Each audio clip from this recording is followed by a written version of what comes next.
Нет, мужчина, уходите. Уходите из-под окна, не косите. Нет. Ну почему, когда я записываю озвучку, надо косить? Уходите, идите в следующий двор.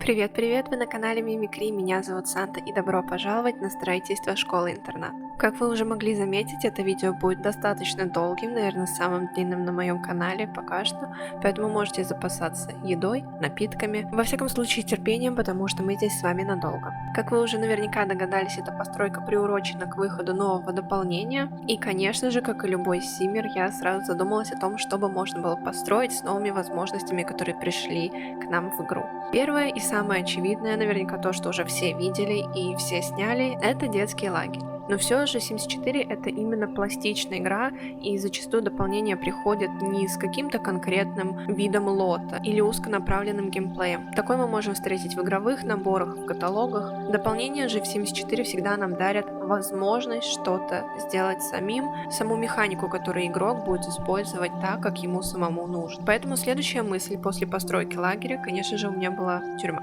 Тоже достаточно очевидный вариант, но, как мне кажется, мало играемый. Как бы я не могу представить, что я прям таки создам тюрьму и буду за нее играть несколько поколений. Это что-то ситуативное, что я проиграю, возможно, там день-два, если это вкладывается в сюжет, но в целом мне эта тюрьма тоже как бы не очень нужна. Притом я думаю, что уже все наигрались в тюрьмы со времен, когда вышло дополнение на работу и пришла профессия полицейского, и в этой открытой карьере можно было ходить в полицейский участок, которая также работала отчасти как тюрьма с заключенным. Все остальные мысли это ретриты, дома для реалити-шоу, но опять-таки я представляю, что я могу поиграть это в каком-то отдельном сохранении, но это не будет какой-то базовой функцией в моем обычном сохранении династии. И тогда я пришла к мысли о постройке школы-интернат. Мне все еще не очень нравится само слово школа-интернат. Мне кажется, оно немножко устаревшее и грубое, но ничего лучше я не нашла. Лучшие синонимы, которые я нашла, это учебно-воспитательное учреждение. Это слово выглядит еще более грузно, поэтому оставим школа-интернат. И если вы дотянули до этого момента видео и еще не сошли с ума от того, что я строю как бы с новым дополнением,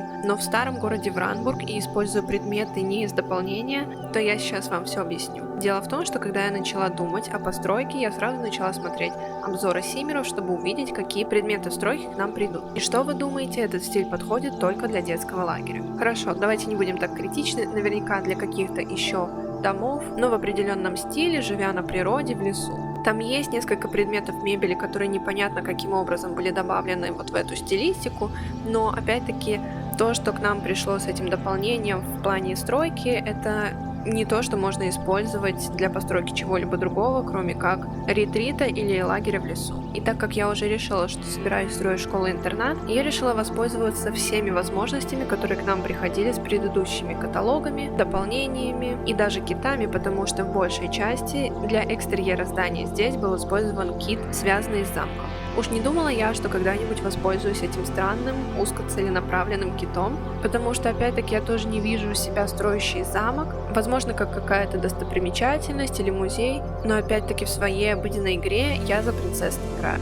Но здесь, где нужно было добавить этой школе-интерната какой-то стати и исторической важности, этот кит сыграл свою лучшую роль в пьесе. Поэтому этот лот построен во Вранбурге, в том самом городе, где по эффекту Манделы нету викторианского стиля. И отчасти, чтобы разместить такой крупный лот, и он не выглядел инородно, я его поставила в максимальном отдалении от других строений.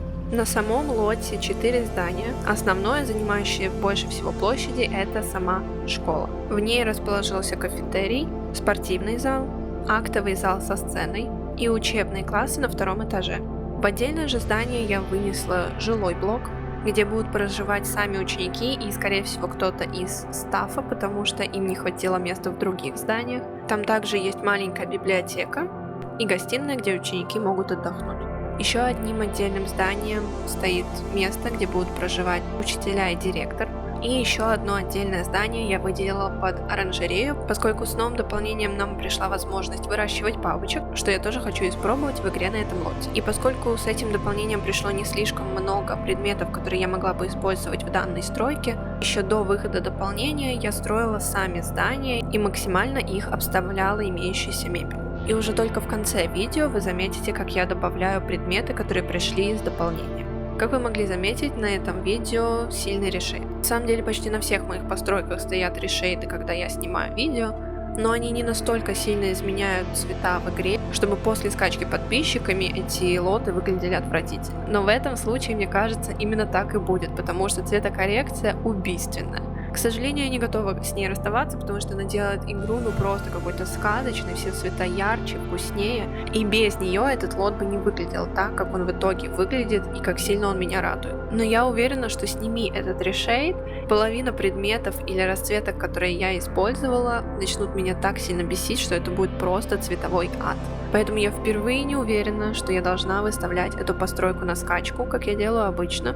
Это во-первых. Во-вторых, лот огромный. Очевидно, чтобы заполнить такой большой лот, используется очень много предметов. И вот здесь я уже не уверена, что просто все компьютеры потянут этот лот. Я знаю, что люди сталкиваются с проблемами, когда слишком напичканный вещами лот не прогружается, тем самым ломая сохранение. И я просто не хочу брать на себя такую ответственность на ломание вашей игры своим лотом. На этом лоте я все же старалась придерживаться принципа «лучше не додать, чем передать», потому что на слабых или даже средних компьютерах этот лот будет очень сложно грузиться. И это еще не учитывая тот факт, что здесь будет много стимов. В жилом крыле учеников помещается 18 персонажей, и еще имеется 3 комнаты для учителей и директора. То есть это около 20-21 персонажа на лоте. Вы хоть немного представляете, как будет жужжать ваш компьютер? Поэтому я не уверена, что вам это вообще надо. Я могу поручиться за свой компьютер, потому что у меня под столом сидит маленький монстр. И нет, это не один из ваших бывших, это просто мощный игровой компьютер. Поэтому мне не страшно брать на себя такой риск, еще и используя самые высокие настройки графики в игре. Я, конечно, посмотрю, как мой компьютер будет с этим справляться, но я больше чем уверена, что лот будет играемым. Я вполне могу предвидеть какие-то зависания, особенно когда будут меняться активности, которые можно настроить с новым дополнением. Но это не будет влиять на игру настолько, чтобы в нее было невозможно играть. Но я не могу поручиться за ваши компьютеры. Поэтому я все еще раздумываю над тем, стоит ли давать вам на скачку этот лот. Не потому что мне жалко, мне никогда не жалко поделиться каким-то лотом. На самом деле я и снимаю видео и отдаю их вам на скачку именно для того, чтобы облегчить вам игру и добавить в ваше сохранение лоты, которые вы бы себе хотели, но вам их лень строить. Потому что я ровно такой же человек и ищу абсолютно того же самого. Я по сути даю вам то, чего бы я сама хотела получать от симеров. Не просто красивое видео и немножко разговоров, чтобы отвлечься от повседневной рутины, но и что-то, что мне понравилось, либо внешне, либо функционалом, и я могла бы это себе забрать в игру и таким образом ее улучшить или упростить для себя. Но конкретно этот лот не подходит ни к одному из этих критериев. Поэтому даже если в итоге вы увидите, что я дала файлы на скачку, пожалуйста, я вас молю, убедитесь, что у вас стоит решейд или имеется дальтонизм. Или дикая непривередливость к тому, как сильно не сочетаются цвета постройки. И второе, убедитесь, что ваш компьютер выдержит этот лот. Потому что мало того, что он может у вас просто не прогружаться, он может прогрузиться, но как только вы начнете на нем играть, игра крашнется. В лучшем случае вы просто не сможете играть в конкретно этом сохранении. И если оно новое и было создано специально для этой школы-интерната, то это не такая большая проблема. Но если вы решили разнообразить свое стандартное сохранение, вы можете похерить всю династию. Сейчас же как раз период Хэллоуина, вот вам немножко страшилок на ночь. Возможно, я преувеличиваю, и все с вашей игрой будет хорошо. Но я лучше вас предупрежу, и вы будете в курсе о том, какие последствия вас могут ждать, чем потом вы получите лот, который сломал вашу игру, и что самое главное, испортил ваше настроение. Поскольку я и сама хотела затестить этот лот и в целом новые возможности, которые пришли с дополнением, я решила создать мини-серию геймплейных роликов с игрой в этой школе-интернат. Вот там-то мы и посмотрим, насколько вообще этот лот играемый.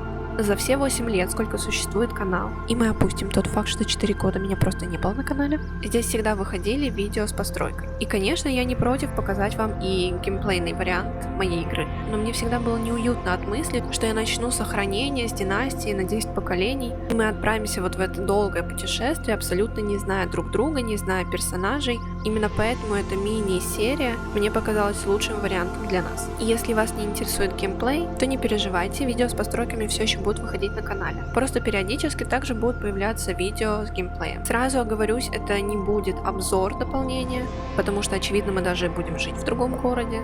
С другой стороны, это можно назвать обзором механики, которая пришла с новым дополнением. Потому что школы-интернат строили и до этого дополнения, и я сама их и строила, и играла в них. В целом это можно было провернуть и с дополнением «Веселимся вместе», и с дополнением «Старшая школа», и с дополнением «Сдается». Поэтому сама возможность строить школы-интернаты не нова. Но отыграть ее, используя именно механику из этого дополнения, будет чем-то новым. И, собственно, таким образом мы познакомимся с возможностями дополнения, потому что в то, что будет работать детский лагерь, я верю. Это мы видели, с этим дополнение справляется. Но что если взять что-то чуть другое? Будет ли достаточно данных механик для того, чтобы сыграть школу-интернат? Вот это я и хочу проверить. И надеюсь, что вы присоединитесь ко мне в этом маленьком путешествии. Думаю, мой компьютер меня сейчас слышит и просто проклинает. Для него это тоже будет челлендж. Это будет наш Sims 4 челлендж на ютубе, но челлендж будет проходить мой компьютер, пытаясь не взорваться. По-моему, сделка потрясающая. Я в деле. Продано. В моих планах отыгрывать геймплей, максимально используя новые механики дополнения. Но если в процессе мы поймем, что этого недостаточно и нам нужно использовать возможности «Извеселимся вместе» и создание групп, или возможность наставничества из дополнения «Любимое дело», то мы будем постепенно это внедрять, чтобы в итоговом результате получить играемую школу-интернат. Потому что в целом она и так уже могла быть играемая, учитывая то, сколько у нас возможностей в игре пришло с другими дополнениями. Но лично мне интересно, что может дать новое дополнение. Способно ли оно одно покрыть мои потребности для игры в школе-интернат? Потому что все предыдущие варианты игры все равно обязывали нас иметь всех учеников в одной семье. Хотя не обязательно, наверное, с дополнением «Сдается» можно было как-то что-то настроить. Сейчас же игра дала возможность играть всего за одного Сима, и не переживать, что остальные персонажи на лоте не будут выполнять те или иные действия. На самом деле в обзорах меня очень порадовало, что Симы действительно делают то, что у них написано в задании. И идут спать вовремя, и идут есть вовремя, и выполняют действия общения, если они назначены. Опять-таки посмотрим на это, когда на лоте будет не 8 или 10 человек, а 21. Но я бы сказала, что здесь проблема уже будет просто в возможностях компьютера, а не то, что игра не справляется со своей задачей. И еще один важный дисклеймер для мини-серии геймплея: там не будет сюжета. Конечно, у персонажа будет какой-то бэкграунд, какая-то личная история, прокачаны немножко навыки, семья, которая осталась дома. Но в мои планы не входит разыгрывать Санту-Барбару, какие-то романы с учителями, подростковые беременности, расследование, убийства, детективы. Естественно, какой-то сценарий будет постепенно вырисовываться просто из самой игры.